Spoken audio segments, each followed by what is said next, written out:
មានប្រទេសមួយត្រូវបានប្រទេសមួយទៀតលួចព័ត៌មានជាតិនិងព័ត៌មានយុទ្ធសាស្ត្រយោធាឡើងសោះអស់ពីខ្លួនកំឡុងទសវត្សរ៍ឆ្នាំ1960ដល់1965ហើយការធ្វើចារកម្មដ៏ល្បីល្បាញមួយនេះធ្វើឲ្យពិភពលោកភ្ញាក់ផ្អើលមកដល់ពេលបច្ចុប្បន្ននេះនៅមានប្រទេសជាច្រើនកំពុងតែរៀនសូត្រពីយុទ្ធសាស្ត្រចិត្តសាស្ត្រហើយនិងបច្ចេកវិទ្យាពីប្រទេសមួយនេះ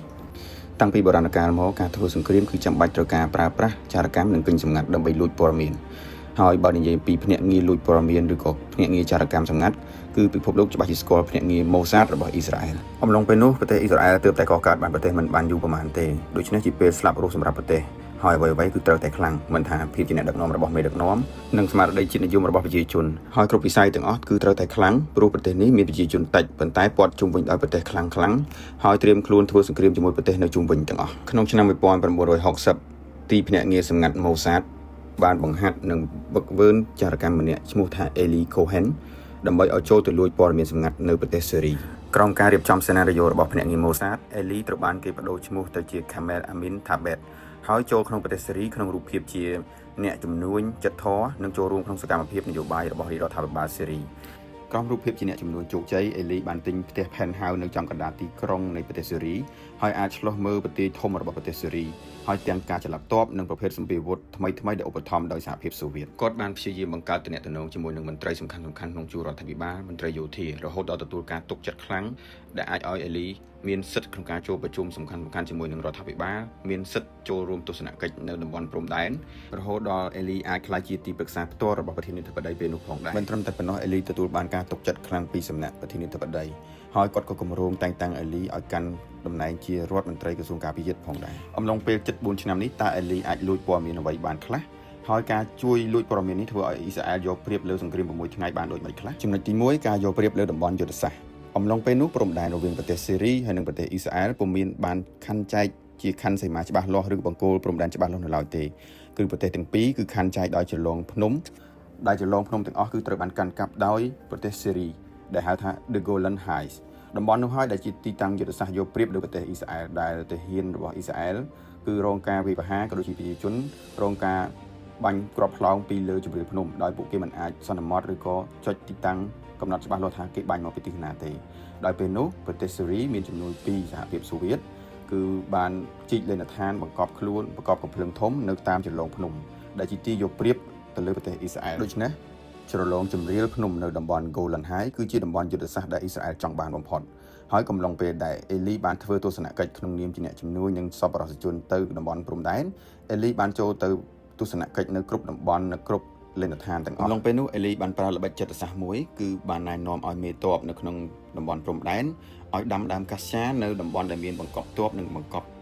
លេនដ្ឋានដើម្បីកុំឲ្យពួកគាត់ក្តៅអំឡុងពេលថ្ងៃក្តៅខ្លាំងដោយសារតែអេលីជាអិសរាជជនជាន់ខ្ពស់ហើយជាអ្នកជំនួញចិត្តធម៌ធ្វើឲ្យមេទ័ពទាំងអស់ស្ដាប់តាមហើយការដាំដើមកាស្យានៅតំបន់ដែលមានបង្កប់ទ័ពនិងបង្កប់លេនដ្ឋាននេះហើយដែលជាតម្រុយឲ្យទាហានអ៊ីស្រាអែលដៅចំចំណុចនៅពេលសង្គ្រាមធំអំឡុងសង្គ្រាម6ថ្ងៃរឿងទី2ដែលអេលីបានរួមចំណែកក្នុងសង្គ្រាមអ៊ីស្រាអែលនោះគឺសង្គ្រាមដណ្ដើមទឹក The War over Water អំឡុងពេលនោះប្រទេសសេរីជាប្រទេសដែលមានប្រៀបខាងភូមិសាស្ត្រពេលនោះប្រទេសសេរីមានគម្រោងចង់សម្លាប់ប្រទេសអ៊ីស្រាអែលតាមរយៈការផ្ដាល់ពេលនោះប្រទេសអ៊ីស្រាអែលគឺពឹងទៅលើទឹកសាបរបស់ទន្លេជូដានដូច្នេះប្រទេសសេរីហើយនិងសម្ព័ន្ធមិត្តប្រទេសអារ៉ាប់បានយកជំនួយពីសហភាពសូវៀតគ្រឿងចក្រធំដើម្បីធ្វើប្រជិកបង្រៀនកុំឲ្យហូរកាត់ប្រទេសប៉ុន្តែយុទ្ធសាស្ត្រនេះត្រូវបានរលាយទាំងស្រុងដោយសារអំឡុងពេលនោះអេលីគឺជាទីប្រឹក្សាផ្ទាល់របស់ប្រធានាធិបតីហើយអេលីបានលួចព័ត៌មានក៏ដូចជា coordinate ទីតាំងសាងសង់ទៅឲ្យប្រទេសដោយមិនចាំបាច់បញ្ជូនទាហានរាប់ម៉ឺននាក់ឆ្លងកាត់ព្រំដែនអ៊ីស្រាអែលប្រើត្រឹមតែកងរថក្រោះផ្លោងចូលនិងយន្តហោះចម្បាំងដើម្បីបំផ្លាញទីតាំងសាងសង់ធ្វើឲ្យគម្រោងនោះរលាយទាំងស្រុងចំណុចទី3ដែលអេលីបានជួយទៅកាន់អ៊ីស្រាអែលនោះគឺការយកព័ត៌មានសម្ងាត់របស់ប្រទេសសេរីដែលហៅថា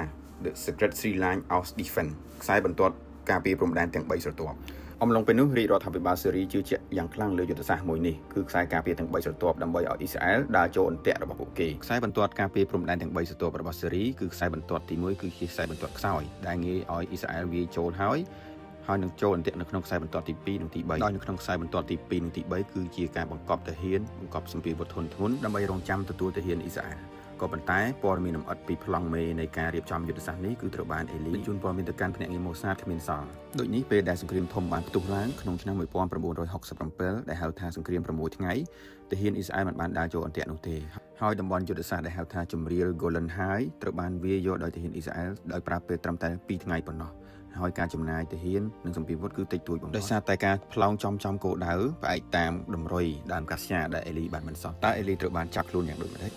អំឡុងពេលនោះភ្នាក់ងារប្រឆាំងចារកម្មរបស់ប្រទេសស៊េរីគឺប្រកាសជាដឹង 100% ថាប្រទេសរបស់ខ្លួនកំពុងត្រូវបានលួចព័ត៌មានយ៉ាងគគុកប៉ុន្តែបញ្ហាធំត្រង់ថាពួកគេពុំអាចកំណត់បានជាក់លាក់ថាទីតាំងទំនាក់ទំនង radio communication នោះគឺចេញពីទីតាំងមួយណាក្រោមជំនួយបច្ចេកវិទ្យាក៏ដូចជាអ្នកជំនាញរបស់សហភាពសូវៀតគេក៏អាចតាមដានដឹងទីតាំងនៃរលកសញ្ញា